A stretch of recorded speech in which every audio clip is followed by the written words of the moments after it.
पेठ one परिक्षेत्रातील मौजे गुंडारमा आंबापानी क्षेत्र येथे दिनांक 17 फेब्रुवारी 2026 रोजी दुपारी 12 वाजण्याच्या सुमारास बिबट्याने थेट महिलेवर झडप घालत हल्ला केला आहे आणि संपूर्ण परिसर दणनून गेला।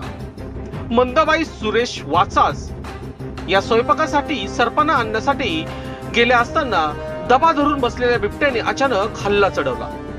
या भीषण हल्ल्यात त्या गंभीर जखमी झाल्या। त्यांच्या आरडाओरडीनंतर ग्रामस्थांनी जीव धोक्यात घालून धाव घेतली आणि त्यांना तात्काळ रुग्णालयात दाखल केले। डॉक्टरांनी तातडीने उपचार सुरू केले, मात्र जखमी गंभीर असल्याने त्यांना पुढील उपचारासाठी नाशिक येथे हलविण्यात आले। घटनेची माहिती मिळताच वन परिक्षेत्र अधिकारी योगेश साळवे घटनास्थळी दाखल झाले। वाढत्या बिबट्याच्या वावरामुळे संतप्त नागरिकांनी वन विभागाकडे तीव्र नाराजी व्यक्त केली। परिस्थिती नियंत्रणात ठेवण्यासाठी वन विभागाकडून तातडीने पिंजरा लावण्यात आला आहे। या धक्कादायक घटनेनंतर गुंडारमा व आंबापानी परिसरात भीतीचे सावट पसरलं असून नागरिकांनी सावध राहण्याचे आवाहन करण्यात आले आहे।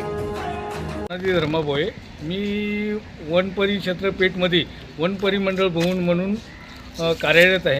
माझ्या हद्दीमध्ये आज दिनांक 17/2/2026 रोजी मौजे गुंडारमा आंबापानी नियत क्षेत्रात नामे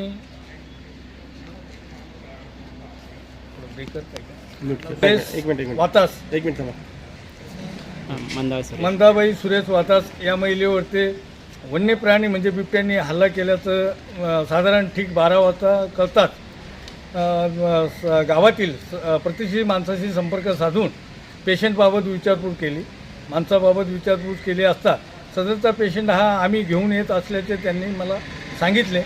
त्यानुसार मी तात्काळ शासकीय ग्रामीण रुग्णालय पेठ येथे उपस्थित राहून संबंधित वैद्यकीय अधिकारी पेठ यांना भेटून पेशंटचा केस पेपर काढून घेतला आणि पेशंट आल्यानंतर पहिलं प्राधान्य गर्दी असतानाही डॉक्टर साहेबांनी त्या संबंधित पेशंटला दिलं।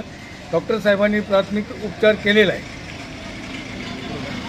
संबंधित असं कळून येतं आहे की ह्या महिला जंगलामध्ये जळू सरपणासाठी गेलेल्या होत्या।